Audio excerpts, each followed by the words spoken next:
Hello everyone, welcome to सरकारी हट once again. तो इस वीडियो में जो है हम लोग एक इम्पॉर्टेंट डिस्कशन करने वाले हैं जो कि नीट यूजी काउंसलिंग 2022 से रिलेटेड होने वाला है।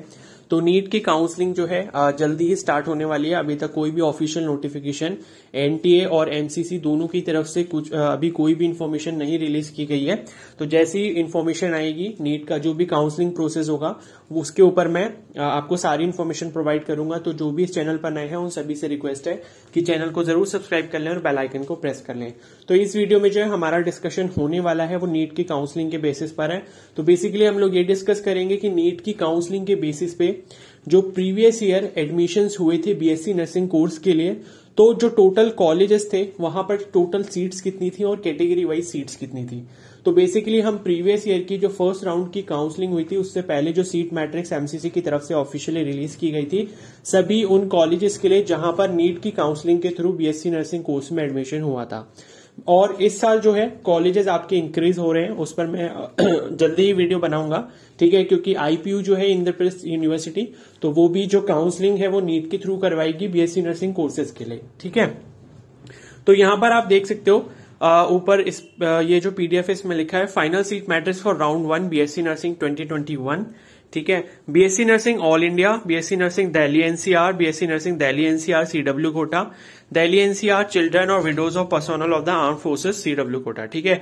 तो ये अलग अलग कोटास हैं। पहले आपका ऑल इंडिया वाला हो गया, फिर दिल्ली एनसीआर का अलग कोटा होता है, फिर दिल्ली एनसीआर में सीडब्ल्यू का अलग कोटा होता है, और उसके बाद जो है ये लास्ट में आर्म फोर्सेस वाला भी एक अलग कोटा है, ठीक है। तो उसके अकॉर्डिंग जो है यहाँ पर सीट्स बताई गई हैं। तो यहाँ पर पहले अगर हम कॉलेज की बात करें तो पहला जो हमारा कॉलेज है वो है college of nursing Ahilya Bai college of nursing, ठीक है। और इसके जो इस बार मतलब प्रोसेस है वो शायद नीट के थ्रू नहीं हो रहा है क्योंकि इन्होंने ऑलरेडी पहले ही रजिस्ट्रेशन करवा लिया था एप्कॉन में। तो ये कॉलेज हो सकता है कि इस बार डिलीट हो जाएगा, और बाकी अदर जो कॉलेजेस इसमें इंक्लूड होंगे और काउंसलिंग में, तो उसके बारे में भी जो मैं आपको इन्फॉर्म कर दूंगा, ठीक है। तो ये वाला जो कॉलेज था इसमें अगर हम पहले बात करें BSc nursing Delhi NCR quota, ठीक है। तो ये जो कोटा है ये सिर्फ उन्हीं कैंडिडेट्स के लिए होगा जो दिल्ली एनसीआर से बिलोंग करते हैं, जो दिल्ली एनसीआर के बोनाफाइड रेजिडेंट है, ठीक है। तो उसके लिए जो है इस कोटा के लिए 43 जो है टोटल सीट्स यहाँ पर रिजर्व रखी गई थी, जिसमें ओपन कैटेगरी के लिए 19 सीट्स थी, ठीक है। मतलब यानी कि जो जनरल कैटेगरी हो गई, और बाकी आप देख सकते हो जनरल ईडब्ल्यूएस में 4 थी, ओबीसी में 11, एससी कैटेगरी में 6 और एसटी में 3 सीट्स थी, ठीक है। तो इस तरीके से 43 सीट्स यहाँ पर college of nursing Ahilya Bai college of nursing में थी, जिसे हम एप्कॉन भी बोलते हैं शॉर्ट में, ठीक है। उसके बाद वही सेम कॉलेज में अगर ऑल इंडिया कोटा की बात करें, ऑल इंडिया कोटा का मतलब है कि कोई भी स्टेट का कैंडिडेट जो है वो यहां अप्लाई कर सकता है, ठीक है। बाकी जो दिल्ली एनसीआर वाला कोटा है उसमें सिर्फ वही कैंडिडेट्स अप्लाई कर सकते हैं उस कोटा में जो दिल्ली एनसीआर के बोनाफाइड रेजिडेंट हैं। तो ऑल इंडिया कोटा से जो टोटल सीट्स थी वो यहाँ पर 7 रखी गई थी, जिसमें 5 आपकी ओपन से थी, ओबीसी की 1 सीट थी और एससी कैटेगरी की यहाँ पर 1 सीट थी, ठीक है। नेक्स्ट कॉलेज की अगर हम बात करें जो कि कॉलेज ऑफ नर्सिंग है भोपाल नर्सिंग कॉलेज जो कि भोपाल में है, तो वहां पर ऑल इंडिया कोटा की अगर हम बात करें तो ऑल इंडिया कोटा से जो है टोटल 40 सीट्स रखी गई थी सभी कैंडिडेट्स के लिए, जिसमें ऑल इंडिया से कोई भी अप्लाई कर सकता था, और जिसमें 15 सीट जो है वो यहाँ पर ओपन की दी गई हैं, और 1 सीट जो है ओपन पीडब्ल्यूडी की है, 4 यहाँ पर जनरल ईडब्ल्यूएस की थी, 11 ओबीसी की, 6 एससी की, और 3 सीटें जो यहाँ पर एसटी कैटेगरी की थी। वही उसके बाद जो है नेक्स्ट कॉलेज अगर हम बात करें तो वो आपका बीएचयू का है, college of nursing BHU Varanasi, ठीक है। तो इस कॉलेज में जो है टोटल जो सीट्स थी 75 थी, और यहाँ पर ऑल इंडिया कोटा एप्लीकेबल था, यानी कि इंडिया से कोई भी इस कॉलेज के लिए अप्लाई कर सकता था, ठीक है। तो यहाँ पर अगर कैटेगरी वाइज देखें तो ओपन से जो है ओपन यानी कि जनरल कैटेगरी जो है 30 सीट्स थी, ओपन में पीडब्ल्यूडी सब कैटेगरी की 1 सीट थी, और ईडब्ल्यूएस की 8 सीट्स थी, 19 थी ओबीसी की, 1 थी ओबीसी पीडब्ल्यूडी की, 11 सीट जो थी वो एससी कैटेगरी की, एसटी कैटेगरी की 5 सीट्स थी। तो टोटल जो मिलाकर हो गया इनको 75 सीट्स, ठीक है। उसके बाद नेक्स्ट अगर हम बात करें तो है हमारा college of nursing doctor RML hospital new Delhi, ठीक है। तो यहां पर जो है पहले ऑल इंडिया कोटा की हम बात करते हैं तो ऑल इंडिया कोटा के लिए जो है टोटल यहाँ पर 52 सीट्स रखी गई थी, जिसमें 21 आपकी अनरिजर्व्ड यानी कि ओपन कोटा की हो गई, और 1 जो सीट थी वो अनरिजर्व्ड पीडब्ल्यूडी की हो गई, 5 सीट्स जो थी ईडब्ल्यूएस की, और उसके बाद ओबीसी के लिए 13 सीट्स, ओबीसी पीडब्ल्यूडी के लिए 1 सीट, 6 सीट्स जो थी वो यहाँ पर एससी कैटेगरी के लिए रखी गई थी और 1 सीट जो थी एससी कैटेगरी में पीडब्ल्यूडी जो सब कैटेगरी होती है, और 4 सीट्स यहाँ पर एसटी कैटेगरी के लिए रिजर्व रखी गई थी। तो टोटल जो है 52 सीट्स इस कॉलेज में थी ऑल इंडिया कोटा के लिए। उसके बाद सेम उसी कॉलेज में आरएमएल हॉस्पिटल में जो है कोटा था एनसीआर सीडब्ल्यू कोटा। ठीक है, तो बेसिकली सीडब्ल्यू कोटा के बारे में आपको थोड़ी सी इन्फॉर्मेशन दे देता हूं। ठीक है, ब्रीफ में आपको बता देता हूं। तो बेसिकली सीडब्ल्यू जो कोटा होता है, यहाँ पर ऊपर भी आप देख सकते हो जो ब्लू बैनर है उसमें भी मेंशन किया हुआ है, जो भी ऐसे चिल्ड्रन हैं या फिर विडोज हैं, पर्सोनल हैं, मतलब चिल्ड्रन और widows of personnel of the armed forces, उनका सीडब्ल्यू कोटा जो है वो यहाँ पर अप्लाई होता है। ठीक है, तो ये उनके लिए होता है। तो जो दिल्ली एनसीआर के सीडब्ल्यू कैंडिडेट्स थे, मतलब जो दिल्ली एनसीआर में सीडब्ल्यू कोटा एप्लीकेबल होता है, उनके लिए यहाँ पर 3 सीट्स थी, जिसमें 1 यहाँ पर ओपन कोटा से थी और बाकी ओबीसी के लिए भी 1 थी और एससी कैटेगरी के लिए 1 सीट थी। उसके बाद बात करें हम college of nursing Florence Nightingale. ठीक है, तो Florence Nightingale college of nursing जो है, जो कि न्यू दिल्ली में ही है, तो यहाँ पर जो है पहले हम बात करते हैं दिल्ली एनसीआर कोटा की। तो दिल्ली एनसीआर कोटा के लिए जो है 64 सीट्स यहाँ पर रिजर्व रखी गई थी, जिसमें 23 थी जनरल की, 2 सीटें थी जनरल पीडब्ल्यूडी की, 7 सीट्स थी ईडब्ल्यूएस की, 16 सीट्स थी ओबीसी की, 1 सीट थी ओबीसी पीडब्ल्यूडी की, 10 सीट्स थी एससी कैटेगरी की, 5 सीट्स थी एसटी कैटेगरी की। ठीक है, तो टोटल 64 सीट्स जो है वो बीएससी नर्सिंग के लिए रखी गई थी दिल्ली एनसीआर वाले कैंडिडेट्स के लिए।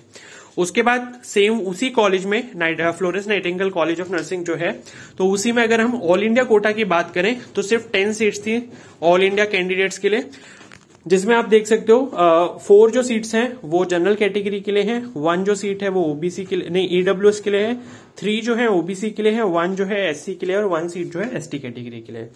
उसके बाद नेक्स्ट अगर हम बात करें college of nursing Florence Nightingale, same वही कॉलेज है। अब यहाँ पर जो है वो दिल्ली एनसीआर का सीडब्ल्यू कोटा है। ठीक है, आप देख सकते हो लिखा है दिल्ली एनसीआर चिल्ड्रन और widows of personnel of the armed forces CW quota. ठीक है, तो इसमें जो है टोटल 3 सीट्स रखी गई थी, जिसमें जनरल कैटेगरी या फिर ओपन कोटा के लिए 2 सीटें थी और 1 सीट जो थी वो यहाँ पर ओबीसी कैटेगरी के लिए थी। ठीक है, उसके बाद हम बात करते हैं एलएचएमसी यानी कि लेडी हार्डिंग मेडिकल कॉलेज। तो यहाँ पर जो कॉलेज ऑफ नर्सिंग है वहां पर ऑल इंडिया कोटा के लिए जो है 59 सीट्स रखी गई हैं। ठीक है, तो उन 59 सीट्स में से 23 ओपन कोटा के लिए थी, 1 सीट थी जनरल पीडब्ल्यूडी, 4 सीट्स थी ईडब्ल्यूएस के लिए, 1 सीट थी ईडब्ल्यूएस पीडब्ल्यूडी के लिए, 15 सीट्स थी ओबीसी के लिए, 1 सीट थी ओबीसी पीडब्ल्यूडी के लिए, 10 सीट्स थी एससी कैटेगरी के लिए और 4 सीट थी यहाँ पर एसटी कैटेगरी के लिए। ठीक है, और वही सेम कॉलेज यानी कि एलएचएमसी जो है उसी में जो कॉलेज ऑफ नर्सिंग है, वहां पर जो दिल्ली एनसीआर का सीडब्ल्यू कोटा था उसके लिए 3 सीट्स यहां पर रिजर्व की गई थी, जिसमें 1 सीट थी आपकी ओपन कोटा यानी कि जनरल कैटेगरी, 1 सीट थी ईडब्ल्यूएस की और 1 सीट थी आपकी ओबीसी की। उसके बाद नेक्स्ट अगर हम बात करें जो कि रैकॉन है यानी कि college of nursing Rajkumari Amrit college of nursing Lajpat Nagar New Delhi. ठीक है, तो ये वाला जो कॉलेज है यहां पर BSc nursing all India quota जो था उसके लिए 68 सीट्स थी टोटल, जिसमें से 24 जनरल की हो गई, 2 सीट्स आपकी जनरल पीडब्ल्यूडी की हो गई, 8 सीट्स आपकी ईडब्ल्यूएस की हो गई और 18 सीट्स जो है ओबीसी कैटेगरी के लिए, 1 सीट जो है ओबीसी पीडब्ल्यूडी के लिए, 9 सीट्स एससी के लिए और 1 सीट जो है एससी पीडब्ल्यूडी के लिए और 4 सीट्स जो है एसटी कैटेगरी के लिए और 1 सीट जो है यहाँ पर एसटी कैटेगरी पीडब्ल्यूडी सब कैटेगरी के लिए यहाँ पर रिजर्व रखी गई थी। ठीक है, और उसी सेम कॉलेज में यानी कि जो रैकॉन वाला कॉलेज है उसी सेम कॉलेज में दिल्ली एनसीआर सीडब्ल्यू कोटा भी यहाँ पर रिजर्व रखा गया था, जिसमें 5 सीट्स जो है सभी कैंडिडेट्स के लिए रिजर्व रखी गई थी, जिसमें 2 सीटें जो है वो आपकी जनरल ओपन कोटा की थी और 1 सीट जो है यहाँ पर ओबीसी के लिए थी, 1 सीट एससी के लिए और 1 सीट एसटी कैटेगरी के लिए।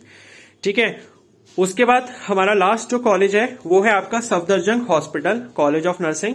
ठीक है, तो जो सफदरजंग हॉस्पिटल है न्यू दिल्ली में, वहां पर जो आपका कॉलेज ऑफ नर्सिंग है तो उसमें जो ऑल इंडिया कोटा था, मतलब ऑल इंडिया कोटा के लिए जो है 54 सीट्स यहाँ पर रखी गई थी टोटल, जिसमें से 22 थी जनरल की, 1 सीट थी जनरल पीडब्ल्यूडी की, 5 सीट्स थी ईडब्ल्यूएस की और 14 सीट्स थी ओबीसी की, 8 सीट्स थी एससी कैटेगरी के लिए और 4 सीट्स थी एसटी कैटेगरी के लिए।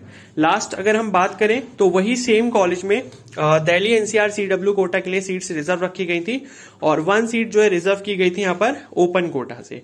ठीक है, तो टोटल यहाँ पर आप देख सकते हो लास्ट में मेंशन किया गया है 487 जो है टोटल सीट्स थी प्रीवियस ईयर की काउंसलिंग जब हुई थी उसके लिए। ठीक है, तो 480 सीट्स पर टोटल एडमिशन हुआ था, जिसमें ओपन सीट्स जो है वो आपकी 193 थी। क्लियर हो गया इतनी बात? ठीक है। तो 193 जो थी वो टोटल आपकी जनरल या फिर ओपन सीट थी, जनरल कैटेगरी या फिर ओपन कोटा के लिए थी। समझ आ गई बात, ठीक है। तो इस तरीके से जो है आपकी कंप्लीट सीट मैट्रिक्स थी। आई होप आपको सारी इन्फॉर्मेशन अच्छे से क्लियर हो गई होगी।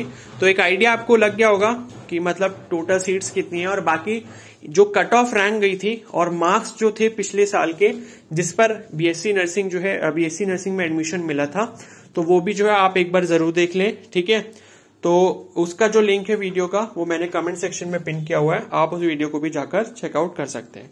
तो अगर ये वीडियो हेल्पफुल लगी तो प्लीज को जरूर लाइक कर देना, चैनल पर नए तो सब्सक्राइब कर लो और बेल आइकन को प्रेस कर लो। और कोई डाउट है तो आप मुझे कमेंट सेक्शन में जरूर बता सकते हो या फिर मुझे इंस्टाग्राम पे भी मैसेज कर सकते हो। Okay, so thank you and have a nice day.